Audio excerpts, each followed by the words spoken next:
नमस्कार दोस्तों, स्वागत है आपका देवभूमि करियर पॉइंट पर। आशा करता हूँ आप सभी लोग स्वस्थ होंगे, काफी अच्छी आपकी स्टडी चल रही होगी। तो देखिए, यूके ट्रिपल एससी ने फॉरेस्टर का नोटिफिकेशन तो आउट कर दिया है, बट अभी कुल पदों की संख्या ज्ञात नहीं है। और आयोग ने इसके संदर्भ में बोला है कि वन विभाग से जब हमको संशोधित अधियाचन मिलेगा तब हम वैकेंसीज का नोटिफिकेशन जारी करेंगे। इसमें देखिए मार्च तक मुझे लगता है अधियाचन चले जाएगा, क्योंकि मार्च में बहुत से रिटायरमेंट होते हैं और जो विभागीय 25% प्रमोशन होने हैं वो भी हो जाते हैं। ठीक है, वहां की जितनी सीधी भर्ती से वैकेंसीज होंगी उनको आउट कर दिया जाएगा। तो आप लोग मेहनत करते रहें। स्पेशली वीडियो इसलिए बना रहा हूँ, काफी बच्चों के सिलेबस को लेकर मैसेज आए थे, काफी बच्चों को सिलेबस समझ में नहीं आया है, तो सिलेबस पे भी चर्चा करेंगे। उससे पहले कुछ अन्य बातों को जान लीजिए फॉरेस्टर पोस्ट पे। तो वन दरोगा की जो पोस्ट होती है, इसका लेवल 5 की ये पोस्ट है, 2800 ग्रेड पे होता है इसका। ठीक है, लेवल 5, जिसमें बेसिक पे 29,200 से आपका इतने तक सैलरी जाएगी।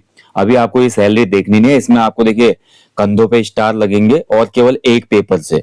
ठीक है, एक पेपर देना आपने, वन डे एग्जाम से आपको स्टार मिल रहा है, वो बहुत बड़ी बात है। और वन विभाग की नौकरी बहुत बेहतरीन नौकरी होती है। आप पर्यावरण के निकट रहते हैं, महसूस करते हैं इस पृथ्वी को, इस नेचर को, तो इसमें सेवा करने में लगता भी है कि मैं कुछ कर रहा हूं अंदर से। ठीक है, बाकी देखिए वन दरोगा की मैं बात करता हूं भैया आपकी, तो इसमें एज जो है आपके 18 से 28 साल है, और एज काउंटिंग जो कट ऑफ है 1 जुलाई 2025।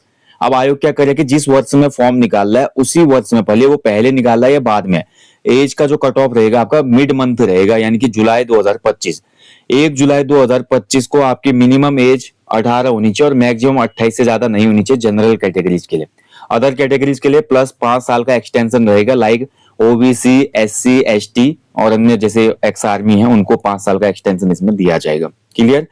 बाकी देखिए जो ये पोस्ट होती है ये आपकी नॉन गेजेस्टेड पोस्ट होती है, बट उसके बाद अच्छा प्रमोशन होता है इसमें। फॉरेस्टर के बाद आप डिप्टी रेंजर बनेंगे, डिप्टी रेंजर के बाद आप फॉरेस्ट रेंजर ऑफिसर बनेंगे, यानी कि 2 प्रमोशन में आप एक लोअर पीसीएस की पोस्ट पे पहुंच जाएंगे। ठीक है, और कम एज में भर्ती हो गए भाई, 20-22 साल में भर्ती हो गए आप मान के चलो, तो आप 60 साल रिटायरमेंट होने तक बहुत अच्छे पोस्ट पे चले जाओगे इसमें। ठीक है, एसीएफ से ऊपर तक आप जा सकते हो इसमें, तो आप मेहनत करते रहिए। बाकी अब इसमें देखिए क्वालिफिकेशन तो वही रखिए, आयोग ने चेंज की नहीं इस बार, 12th पास है आपका। 12th होना चाहिए पीसीएम या पीसीबी में, या तो पीसीएम से होना चाहिए या आपका पीसीबी से होना चाहिए, या आपका 12th में एक सब्जेक्ट के तौर पे कृषि विषय रहा है। अगर आपने कृषि से भी 12th किया है तो आप इसको भर सकते हैं, देखिए कृषि अथवा विज्ञान विषय के साथ। ओके, क्लियर हुआ। आर्ट्स वालों के लिए वैकेंसी नहीं है। अब सीधे आ जाते हैं, देखिए इसके जो सिलेबस है, सिलेबस की बात करेंगे क्योंकि उसके लिए ही मैंने वीडियो बनाया है। बाकी देखिए यहाँ पर लिखित प्रतियोगी परीक्षा में जो सफल होंगे अभ्यर्थी, 2 गुने अभ्यर्थियों को बुलाया जाएगा। जितनी भी वैकेंसी होगी उसके सापेक्ष 2 गुने अभ्यर्थी बुलाए जाएंगे। मेल अभ्यर्थियों को 25 किलोमीटर पैदल चलना पड़ता है, 4 घंटे में हो जाता है आराम से, और फीमेल के लिए आई थिंक 14 या 16 किलोमीटर है इसमें। ठीक है, 14 होता है शायद। तो 4 घंटे में इतना आराम से आप पैदल भी चलेंगे ना, बिल्कुल मटकते हुए, फिर भी कोई दिक्कत नहीं, आप कर लेंगे। थोड़ा दौड़ेंगे, फिर पैदल चलेंगे, फिर थोड़ा आराम आराम से चलेंगे, आराम से हो जाता है, कोई भी ऐसा आफत वाला काम नहीं है। क्लियर। बाकी अब सिलेबस की बात करते चलिए, देखेंगे सिलेबस को। तो सिलेबस ध्यान से समझना है आपने। देखिए सिलेबस में साफ साफ ये बोला गया, जितने भी ये समेकित पद हैं इसमें सब आपका साइंस बैकग्राउंड के पोस्ट है, जितने भी हैं सभी पदों के लिए 70 नंबर का पेपर सेम होगा।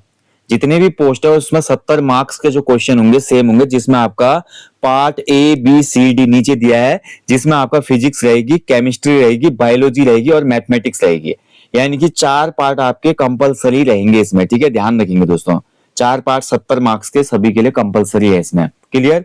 इसके बाद देखिए आपका वन दरोगा के लिए आप देख रहे हैं यहाँ पे 5वां जो मेंशन किया है, 30 नंबर का जो भाग रहेगा वो पार्ट एच में आपको देखने को मिलेगा सिलेबस क्या दिया है। ठीक है, तो मैंने ये सिलेबस देख लिया, मैं आपको क्लियर बता देता हूं। आपका जो 30 मार्क्स का बचा हुआ सिलेबस है इसमें भी आपका फिजिक्स, केमिस्ट्री, बायो और मैथमेटिक्स के ही क्वेश्चन पूछे जाएंगे।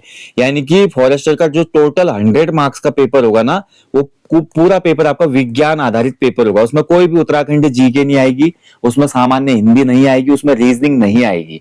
उसमें केवल और केवल साइंस से संबंधित जो विषय होते हैं जैसे कि फिजिक्स, केमिस्ट्री, बायो और मैथमेटिक्स, केवल इन्हीं विषयों से क्वेश्चन बनेंगे आपके। ठीक है, तो आप देख लीजिए। पहले अगर मैं बात करूं पार्ट ए जो 70 नंबर का है, तो 70 नंबर का सिलेबस आपका ये। फिजिक्स में आपका क्वेश्चन बनेंगे मोशन एंड फोर्स से, वर्क, एनर्जी एंड ग्रेविटेशन से आपके क्वेश्चन बनेंगे, साउंड से, ध्वनि से क्वेश्चन बनेंगे, ऑप्टिक्स से आपके क्वेश्चन बनेंगे, यूनिट 5 है इलेक्ट्रिसिटी एंड मैग्नेटिज्म आपका, ठीक है, यहाँ से क्वेश्चन बनेंगे। दूसरा जो सिलेबस है केमिस्ट्री का, तो केमिस्ट्री में nature and behaviour of matter, atoms and molecules, unit 3 में केमिकल रिएक्शंस, और 4 यूनिट है आपकी acids, bases and salts, 5 unit में metals and non metals, and 6 unit है आपकी कार्बन कंपाउंडेंट्स, ठीक है, ध्यान रखेंगे। तो ये आपका हो गया केमिस्ट्री का syllabus.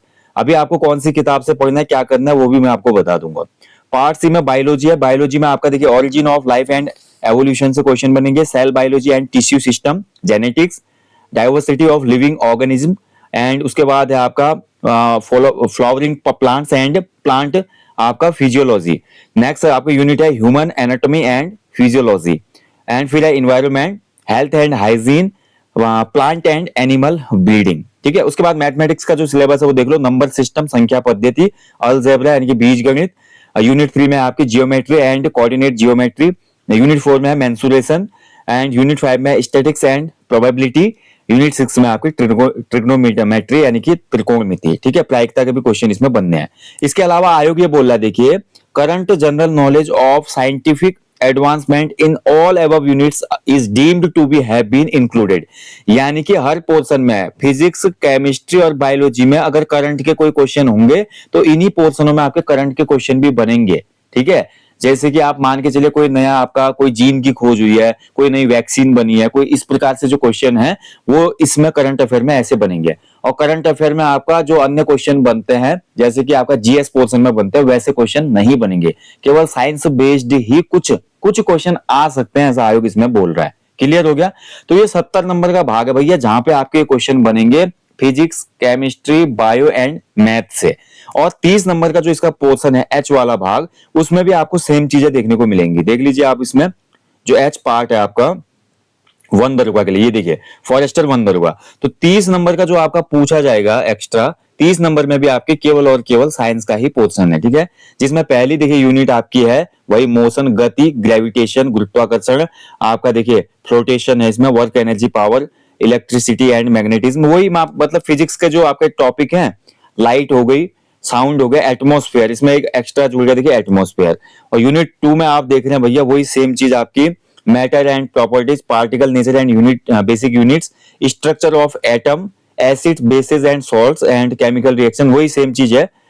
And periodic classification of elements, इसमें एक्स्ट्रा जुड़ जाती है, कुछ चीजें एक्स्ट्रा जुड़ी हुई है 30 नंबर के पोर्शन में। यानी कि आपको कुल मिला के ना जो 9 और 10 की किताबें हैं, यानी कि हाई स्कूल स्तर तक की जो आपकी फिजिक्स है, केमिस्ट्री है, बायो है और मैथ है, इसका आपने बढ़िया तरीके से अध्ययन करना है एनसीईआरटी, बस।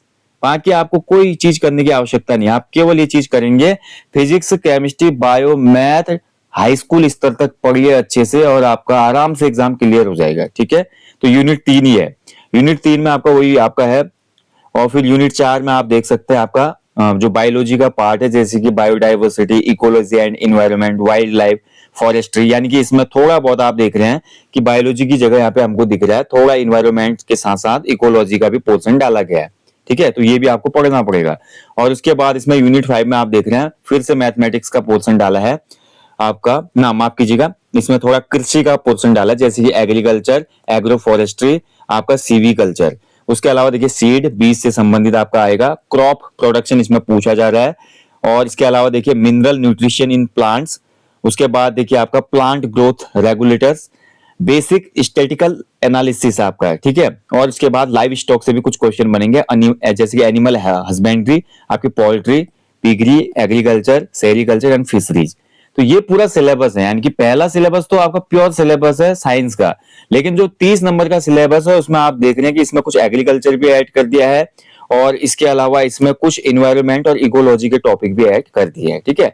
इसमें भी यही बोल रहा है 30 नंबर के पोर्शन में आयोग कि करंट जनरल नॉलेज जो है इन्हीं यूनिट्स पे आधारित दिया जाएगा अगर पूछा जाएगा तो। वैसे ज्यादा इसमें पूछेगा नहीं, जहां तक मुझे लगता है 4-5 क्वेश्चन या 5 से 6 क्वेश्चन मैक्सिमम आप मान के चलो, इससे ज्यादा करंट के क्वेश्चन नहीं पूछता।